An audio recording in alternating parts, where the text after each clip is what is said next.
تجزیہ کار بات کرتے ہیں، بہت ساری اس کے اوپر چہمگوئیاں بھی ہو رہی ہیں.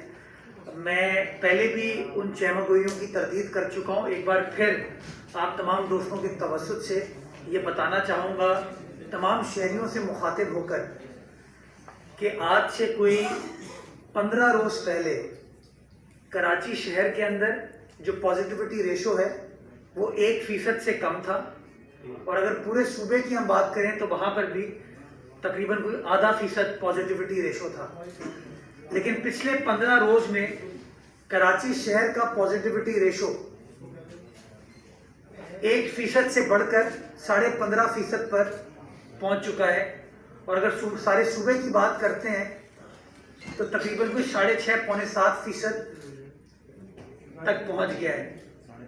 لوگ ریلیکس کر گئے کہ اب کرونا وائرس نہیں رہا، جس کی وجہ سے سماجی تقاریب ہوں، شادی بیاہ کی تقاریب ہوں، کوئی ایونٹ ہو، لوگ ماسک نہیں پہن رہے ہیں، جس کی وجہ سے یہ نمبرز میں نے آپ کے سامنے پیش کیے ہیں کہ کس تیزی کے ساتھ کیسز میں اضافہ ہو رہا ہے.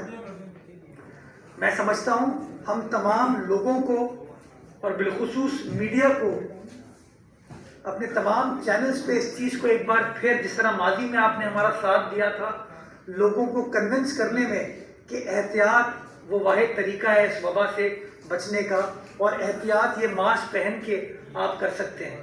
تو ایک بار پھر میں آپ تمام دوستوں سے یہ گزارش کروں گا کہ اپنے اپنے ٹی وی چینلز پہ، اپنے اپنے اخباروں میں، سوشل میڈیا پلیٹ فارم پہ اس بات کو ایمفسائز کریں، ایک بار پھر ریٹریٹ کریں کہ آپ کو اگر کرونا وائرس کی وبا سے بچنا ہے تو آپ کو یہ ماسک پہننا لازمی ہے، ویکسین لگانا لازمی ہے. جن لوگوں نے ویکسین ابھی تک نہیں لگوائی، میں ان سے ایک بار پھر گزارش کروں گا کہ تمام ہسپتالوں میں ویکسینیشن فیسلٹی اویلیبل ہے، آپ ویکسین لگوائیے. اور جن لوگوں نے پہلے ویکسین لگوا لی ہے، جن کا بوسٹر ڈوز لگانے کا ٹائم آ گیا ہے، میں ان سے گزارش کروں گا کہ فوری طور پر ہسپتال جائیں اور بوسٹر لگوا لیں. اس سے بہتر ہے کہ ہم خدا نخواستہ بیمار ہو کے ہسپتال جائیں. بہتر یہ ہے کہ آج ہم ماسک پہن لیں، آج ہم ہسپتال جا کے اپنی ویکسینیشن کرا لیں. کی تھی صحت کارڈ کے حوالے سے، اور میں نے آپ تمام دوستوں کے ذریعے پاکستانی قوم کو بتایا تھا کہ پی ٹی آئی کے دور حکومت میں جو بھی پالیسی بنتی ہے اس کے پیچھے کوئی نہ کوئی ان کا اے ٹی ایم ہوتا ہے. وہ لوگ جنہوں نے ماضی میں ان کی سو کالڈ 22 سالہ جدوجہد میں ان کی مدد کی ہے، ان کو فنڈ کیا ہے، ان کو فائنانس کیا ہے، ان کو سپورٹ کیا ہے، ان کے اخراجات بیئر کیے ہیں، کہیں نہ کہیں ان کی ہر پالیسی کا محور وہ لوگ ہوتے ہیں، پاکستان کی 22 کروڑ عوام نہیں ہوتی. اور اسی وجہ سے اگر آپ پچھلے 3.5 سال پر نظر ڈالیں گے تو چاہے چینی سکینڈل ہو تو ان کو ان کے آس پاس کے لوگ نظر آتے ہیں، گندم سکینڈل ہو ان کو اپنے لوگ نظر آتے ہیں، پیٹرولیم سکینڈل ہو، LNG سکینڈل ہو، ادویات کا سکینڈل ہو، ان کو اپنے لوگ نظر آتے ہیں. لیکن کارروائی کسی کے خلاف نہیں ہوتی. کاش کی کارروائی ہوئی ہوتی تو آج چینی شاید سستی ہو چکی ہوتی، آٹا شاید سستا ہو چکا ہوتا، ادویات سستی ہو چکی ہوتی، LNG گیس گھریلو صارفین ہو، صنعتی صارفین ہو، ٹرانسپورٹ کے صارفین ہو، ان کو مل رہی ہوتی. لیکن چونکہ یہ مفادات پر مبنی سیاسی جماعت ہے، مفادات پر مبنی حکومت ہے، تو ہمیشہ یہ ان مفادات کو ترجیح دیتے ہیں، پاکستان کی 22 کروڑ عوام کو نہیں دیتے.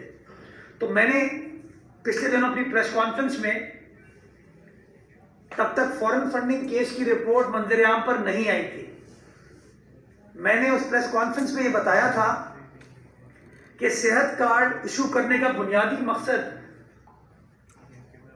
یہ ہے کہ بجائے اس کے کہ آپ اپنے سرکاری ہسپتالوں کو ٹھیک کریں، اپنے سرکاری ہسپتالوں میں جو فیسلٹیز ملتی ہیں، سہولیات ملتی ہیں، ان کو ٹھیک کریں، آپ نے پیسوں کو اپنے دوستوں کو نوازنے کے لیے، کیونکہ ہاسپٹل سیکٹر سے بھی ان کے دوست یار ہیں ماشاءاللہ، 49.11 پہ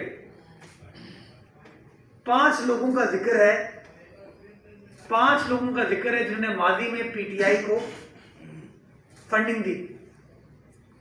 بہت ساری بات کی، اپنے نیاز مندوں کو سپورٹ کریں، مدد کریں، اور نقصان کس کا کریں؟ پاکستان کی 22 کروڑ عوام کا، جس کو آپ نے سہانے خواب دکھائے تھے، جس کو 12.3% تھی مہنگائی. یہ مہنگائی کا تناسب ہے. اور پھر جب سندھ حکومت، پاکستان پیپلز پارٹی کی عوامی سندھ حکومت بیسک سیلری کو بڑھا کے، بیسک ویج ریٹ کو بڑھا کے 25,000 کرتی ہے، تو یہ لوگ الزام تراشی کرتے ہیں ہمارے اوپر. ان سے پوچھئے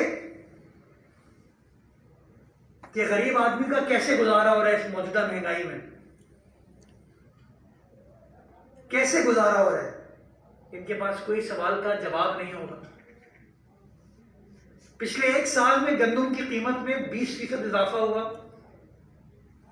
میٹ کی قیمت میں 20.4%، دودھ کی قیمت میں 14.5%، کوکنگ آئل کی قیمت میں 59%، پھل کی قیمت میں 30%.